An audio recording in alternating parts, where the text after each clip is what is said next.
muzikiza tagenda yitawo waneno tagenda yingira mu motoka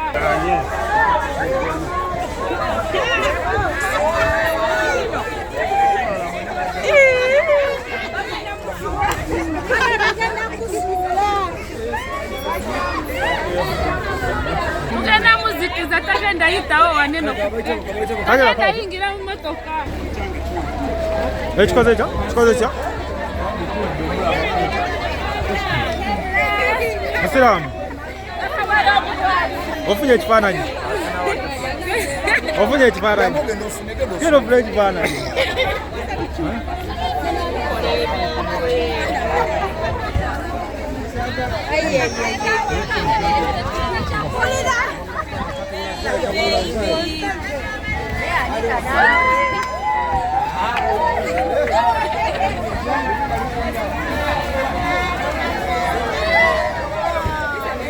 wow.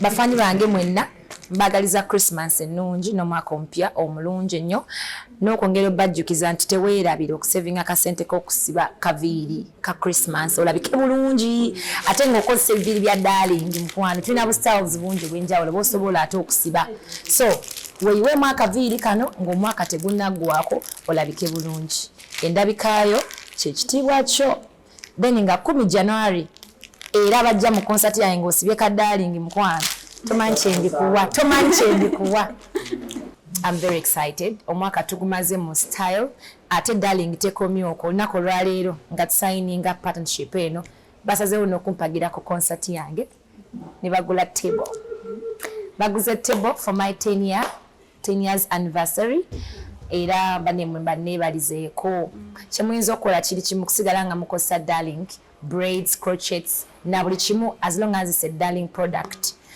buli fani wange yenna ali eyo yongero gisupportinga kubanga nabo bansupportize ate kati ndi part of the family for a long time yetsobola kwogerako apparently but tugenda kwa tutambuza ffenna ekintu okumala ebbanga tuli basanyufu wano ku Darling because someone has come to spice Darling up today. Yes. Yeah? We are welcoming Spice Diana to the Darling family. Era still deserves Obugalo. Yeah. So we are very excited for this journey we are taking with her. Yeah.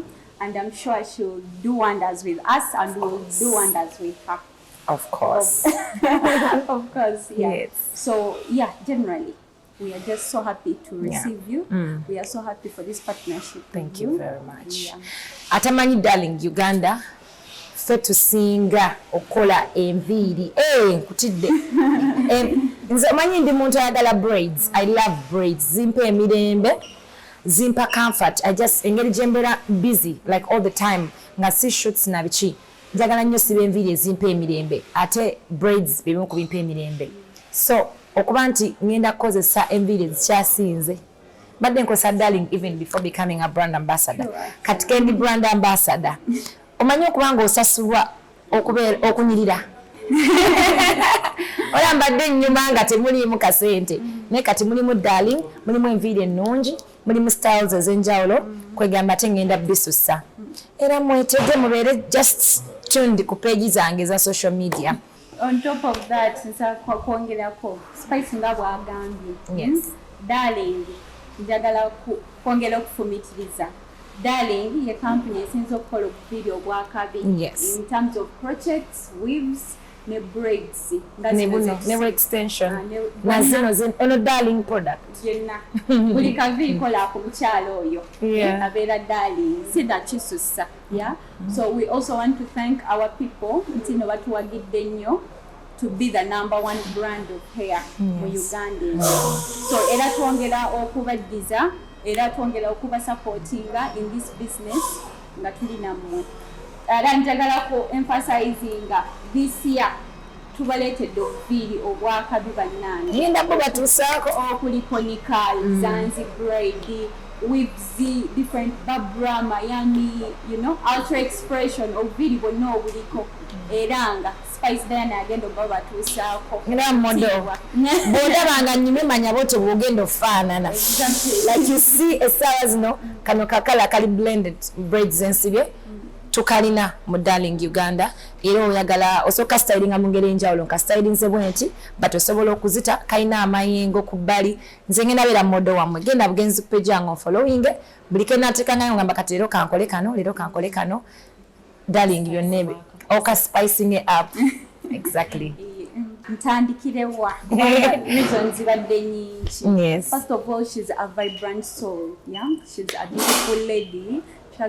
She has passion for her career. Yeah, we've seen her working, and she's really passionate about that she loves. Okay, so that was one of the many reasons that we wanted to bring her on board, because of her passion, because of her vibrancy. She's such a darling, I should say. Darling of darling. Yeah. Plus Thank you. Plus we've been following her, and buli product oba buli chintu kyayagala oko buli chintu kyakwatako. I should say, yeah. She always gives it her all. She is always passionate. Nti chintu ayagala kijubisanga bwagandi. And of which we thought like we really need such for our brand as well. Yes. Of course, we had excited about this journey. Nti tugenda kubeera naye, yeah, with all that vibrancy. We are two big brands meeting. Yes. So tugenda kubeera. We are hoping to make magic with that generally. Amazing. Yeah, Uganda, she's going to spice things up. She's here to spice Darling up. I'm going to spice Darling up. About that. Yes. We are very excited about that as well. Bafani bange abali eyo musubire okuba nti ngenda ku spicinga looks za Darling. Bobanga obadde oyimanyi style emu ey'obuviiri buno engeri oyinza stylingamu kati nze ngenda baletera emisono emipya ejenjawulo. That is one. Ekyokubiri Darling emanyikiddwa nnyo mu kusupportinga naddala abakyala engeri gyeri mu kintu kya beauty n'omukyala okulabika obulungi. Ate bwe kituuka ku nsonga ezo nze sina nnyo kwenyonyolako. Kintu ky'okusupportinga abakyala, kintu ky'okulabika obulungi, mujja kwamala ebintu ebyenjawulo bingi nnyo. Tugenda kuba to reaching out to women out there to making sure omukyala yeefuddeko atya ate nga ne Darling eri behind you. Okulabanga supporting abakyala okola ki okweyimusa n'okulabika obulungi. That is true. Ate bafani bange bamanyi nze sisobola kwegatta ku kintu nga tekiriimu nga si kyamaanyi. Darling is a big company, really trusted. Already ekola ekintu ebirungi kyova olaba nti ebaddewo for more than 20 years. Kati okuba nti nkwataganye n'ekintu ekibaddewo emyaka 2+ kitegeeza nti kibadde trusted. Ate kati nze ngenda kukyongerayo kushinga omutindo gwa Darling okulaba nga tweyongera ate amaanyi. So fani wange ali eyo suubira byakabi byokka. Tugenda ba ne offers nyingi nnyo, tugakuba ne promotions nyingi nnyo. Trust me, wali spice wabaawo byakabi. Ate ekibaamu n'okuddiza abantu basically ekyo kisuubire kuva mu Darling ne Spice Diana. So with this collab of Spice Diana and Darling, tuzogaba company yonna netugikaliza. That's all I can say. Yeah, musubire byakabi just. Ndi muntu mugabi nnyo ate ne Darling ezze ekikola nze njirabe mu bintu bingi nnyo even before nga sinakola nabo. Ka trust me twatandikiddewo okuyiiya nakati bwe twambuse waggulu awo tuna betwogeddeko. You know, tuyinza kikola tutya kweno concert yange ya Serena tuyinza kukinyigiriza tutya kubanga olugendo lujjidde mu time ennungi. All right. Right. Sign is a contract. Nze njiyita nkolagana ndowooza empya olugendo olupya ne Darling Uganda nga brand ambassador. Era ndowooza akamwenyumwenyu mukalabako nti birimu okunyuma kunyirira tegamba. For me it's beautiful. Era olugendo luno ndwesunze nnyo kyenyinza osuubiza Darling nti kye bansuubiramu kye ngenda okubawa. I'll deliver, I'll do my best okulaba nga nnyongera ku brand. Nemulekawo bangi nnyo nemugamba spice ono. You know, we've had talks bichi ne sticking ku ekyo and then you chose me mu bangi nnyo. I'll make sure nti byemunda byemu ebyo byasikiriza okukolagana nange nemuleka abangi. Era ng'omulimu gwange bwe guli bwe mmanya nti nteekeddwa okukola ekintu mu kaseera munina okikolera.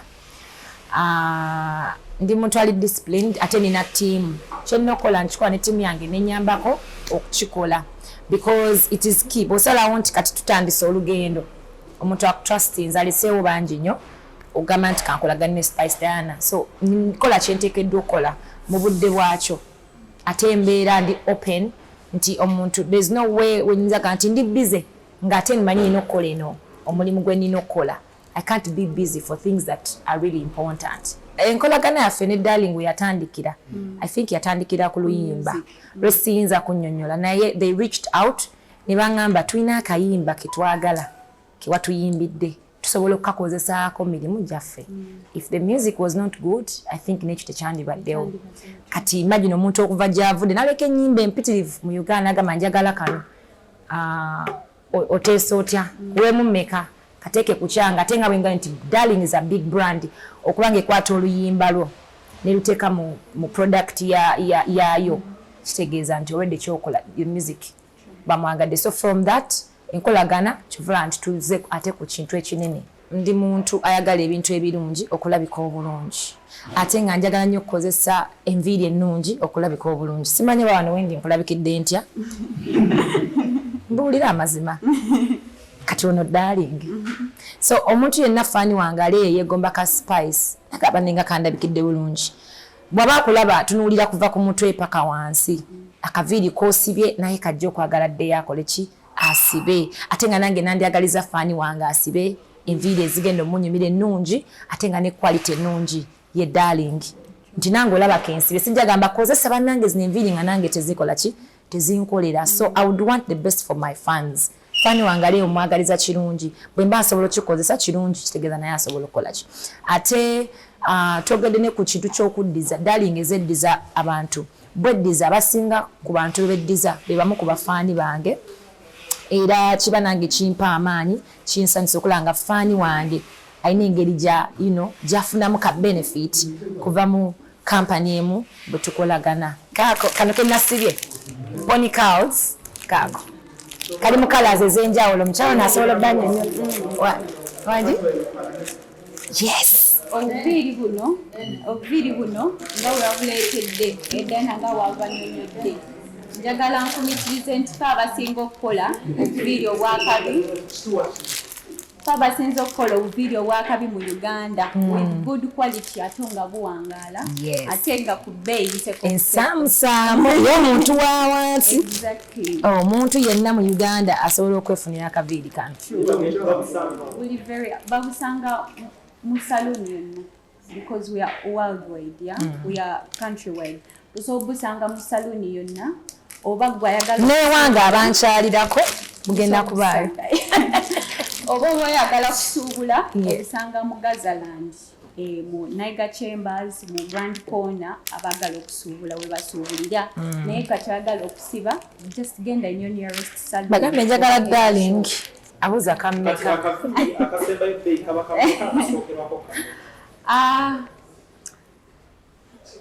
what I can say nti enviiri za Darling can go as low as 2,000 shillings. Yes.